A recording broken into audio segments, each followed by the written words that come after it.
Malgré des cycles de croissance, Madagascar est enfermé dans des crises politiques et sociales à répétition. C'est d'ailleurs ce que vit actuellement la Grande Île. Comment expliquer cette trajectoire d'échec et surtout comment en sortir? Beaucoup de Malgaches ont pris part à ce débat. On en parle avec Mireille Razafindra-Kout, économiste, directrice de recherche à l'IRD. Bonsoir. Bonsoir. Alors avant toute chose, pour avoir quelques clés de compréhension, qu'est-ce qu'on met derrière le concept de développement ? Alors, il y a différents indicateurs qu'on peut retenir. Donc, le plus courant qu'on évoque, c'est le PIB par tête, évidemment, donc, en termes économiques. Après, il faudrait aussi, évidemment, rajouter d'autres indicateurs pour venir comprendre la trajectoire des pays. Les différents indicateurs de développement humain, par exemple, qu'on avance souvent maintenant pour suivre les trajectoires économiques des pays. Alors, pour Rakutundra Suninsidou, ces standards et ces normes sont dictés par quelques pays riches. Est-ce que ces indicateurs sont suffisamment adaptés aux réalités du continent ? Alors, tout indicateur peut être critiquable, donc il ne suffit pas si on prend juste un seul indicateur, ça ne suffit pas pour décrire ce qui se passe dans un pays. Il faut prendre différents indicateurs. Après, il y a des chiffres qui peuvent être suffisamment parlants. Si on prend tout de suite l'exemple malgache, par exemple, le niveau de PIB par tête, on le met en comparatif par rapport à d'autres pays comparables en Afrique, on voit par exemple que la récession économique, elle est effective. Et donc, prenons tout de suite des exemples pour rentrer dans le vif du débat. Peut-être, on peut comparer la trajectoire de Madagascar à un pays comme le Bénin ou le Burkina Faso. Ce ne sont pas des pays qui sont particulièrement des performeurs à l'échelle mondiale, mais ces deux pays, par exemple, croissent depuis l'indépendance 3 fois plus vite que Madagascar, Et Madagascar, depuis l'indépendance, n'a cessé en fait de chuter, de connaître une trajectoire récessive sur vraiment une véritable longue période. Et derrière cette récession, ça se reflète comment dans la vie des Malgaches, concrètement ? Alors très concrètement, par exemple, on peut dire que la consommation par tête moyenne à Madagascar a été divisée par 2 à peu près depuis l'indépendance. Donc je pense que ces chiffres sont suffisamment parlants pour dire qu'il y a une situation qui est extrêmement grave aujourd'hui. En dehors du fait que le taux de pauvreté, donc après ça dépend des seuils qu'on retient, mais on dit le seuil classique habituel, on approche des taux de 80-90% de la population qui se situe sous le seuil de pauvreté. Alors Andy Andriamaaz nous livre une expérience. Il a assisté à un projet d'électrification dans un village où les habitants ont refusé sa mise en place. Selon eux, ils n'ont pas besoin d'électricité pour survivre. Comment on peut expliquer un tel rejet ? Il faut regarder concrètement quelles sont les conditions sur place. Alors c'est peut-être effectivement, ce n'est peut-être pas la priorité pour ces personnes à ce niveau-là. Après, faut regarder concrètement le taux d'électrification en Madagascar. Je pense que les chiffres, ça doit être autour moins de 20% de la population malgache a accès à l'électricité. Donc, c'est des taux extrêmement faibles. Après, il y a d'autres problèmes aussi. L'accès à l'eau. Alors, peut-être l'accès à l'eau est peut-être prioritaire pour ces personnes-là. Donc, c'est ça qu'il faut étudier dans ce cadre-là. Est-ce que les inégalités se creusent entre les villes et les campagnes ? Alors, les inégalités entre les villes et les campagnes, là, on n'a pas de chiffres, je n'ai pas de chiffres précis à vous donner aujourd'hui, mais globalement, ce qu'il faut dire, c'est qu'il y a un énorme clivage à Madagascar entre les villes et les campagnes, entre la capitale et le reste du pays, tout simplement. Et quand on compare, évidemment, là, on a dit par exemple l'électrification, l'accès à l'eau, les différences sont énormes, Et donc, l'infrastructure de manière générale, l'accès aux services publics de manière générale, les différences sont extrêmement élevées à Madagascar. Est-ce qu'on a des chiffres aujourd'hui sur l'aide au développement dont bénéficie Madagascar ?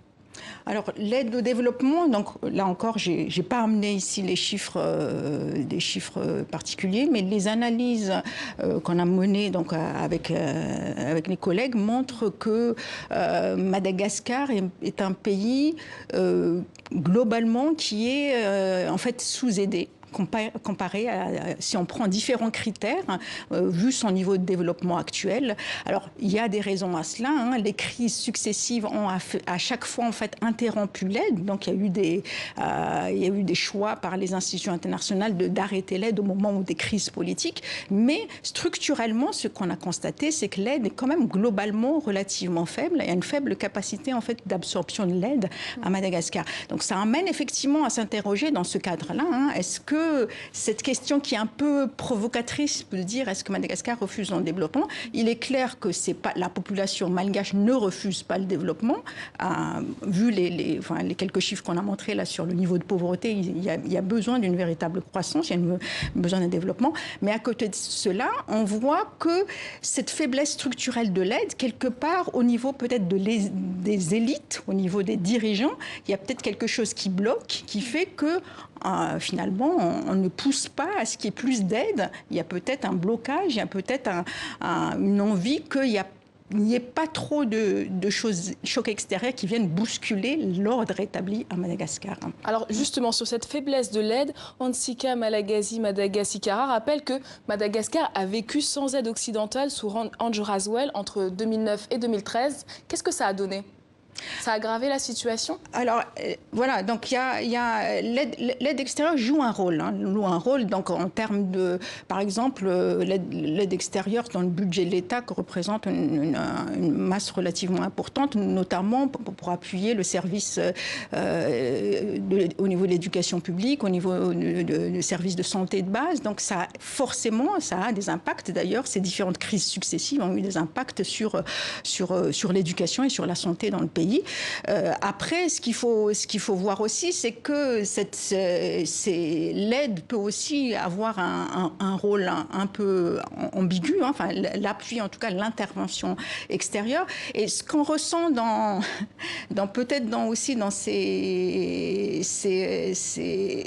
critiques là, ce qui est avancé souvent du côté de la population et peut-être d'ailleurs plus souvent du côté des élites à l'encontre de l'aide internationale, en disant finalement est-ce qu'on a besoin d'aide ou non? Est-ce que c'est pas plutôt négatif aussi, notamment en termes de conditionnalité imposée justement à la population et aux dirigeants sur place?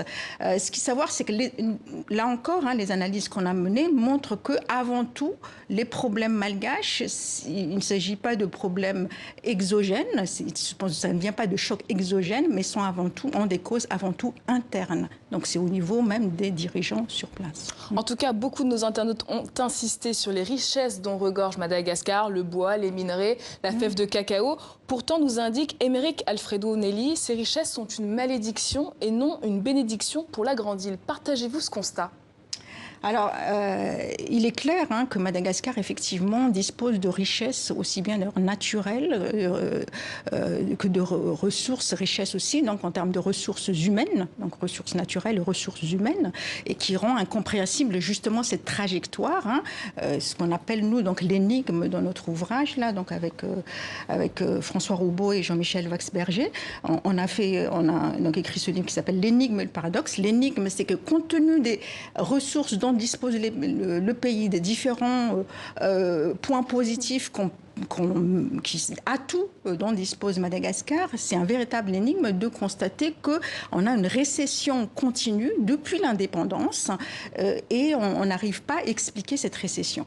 Ça d'un côté. Et de l'autre côté, on constate aussi que dès que le pays commence à croître, connaît une période de croissance, eh bien, il y a une crise politique qui vient interrompre cette dynamique, donc ce qu'on appelle l'énigme et le paradoxe. Donc là, est-ce que c'est une malédiction? Est-ce que on va dire que les richesses du pays créent une malédiction, ce qu'on appelle les malédictions des richesses? Je ne pense pas parce que Madagascar, d'une part, n'a pas le problème des richesses. Ces richesses ne sont pas non plus extraordinaires à la taille du pays. Et d'autre part, ce qu'on peut dire peut-être, c'est que c'est très facile au niveau des dirigeants de se débrouiller, finalement, malgré cette chute continue des niveaux de vie au niveau de la population en général. Il y a une partie de la population au niveau des élites qui se débrouille malgré tout. Donc, pour nos internautes, en tout cas, la responsable, c'est la corruption, à l'image de Andrianine Randria, qui nous dit Madagascar vit dans un système déjà ultra corrompu. Alors sans bonne gouvernance, on peut dire au revoir au développement? Alors, il est clair que la mauvaise gestion, alors donc les enquêtes qu'on a mises en place donc à Madagascar au niveau de l'ensemble du territoire montrent qu'avant tout la population met en avant cette mauvaise gestion au niveau des dirigeants, la corruption comme une des causes majeures de Madagascar. Alors après là, il ne faut pas s'arrêter en superficie. Il faut voir aussi que c'est pas uniquement la corruption qui explique cette trajectoire de Madagascar aujourd'hui. Il faut regarder plus en profondeur parce qu'il y a des causes vraiment structurelles qui viennent permettre aussi qu'il y ait cette corruption qui est extrêmement élevée. Alors, la crise politique actuelle a aussi été évoquée. Comment vous l'analysez-vous aujourd'hui, rapidement? Alors, malheureusement, je ne suis pas du tout surprise de cette crise aujourd'hui. Parce qu'il y a 2 ans, quand on a écrit notre ouvrage, là, on avait dit que tous les ingrédients, toutes les conditions, malheureusement, sont toujours et encore là pour qu'une nouvelle crise sociopolitique se produise. Il se trouve qu'aujourd'hui, donc cette année, avec l'année électorale, voilà, la crise, elle est là. Elle est en train. Alors, il faut espérer qu'elle puisse se résoudre assez rapidement, mais c'est exactement ce qu'on avait pu prévoir. Alors, qu'est-ce qui explique cela? En fait, il y a un système à Madagascar qui fait que il y a une élite qui est totalement déconnectée de l'ensemble de la population. Les dirigeants qui arrivent au pouvoir ne cherchent pas particulièrement à appuyer, à avoir une assise au niveau de la population en cherchant à satisfaire au moins à minima les besoins et les aspirations de la population. Du coup, donc ils n'ont pas cette assise populaire. Donc cette insatisfaction, évidemment, va être utilisée par les opposants qui vont chercher de nouveau à prendre leur place, à accéder au pouvoir dès qu'ils le peuvent. Merci Mireille Razafine Dracout. Je rappelle que vous êtes co-auteur de L'énigme et le paradoxe, économie politique de Madagascar, aux éditions IRD-AFD. Merci d'être venu sur le plateau de TV5 Monde. Merci beaucoup. Merci.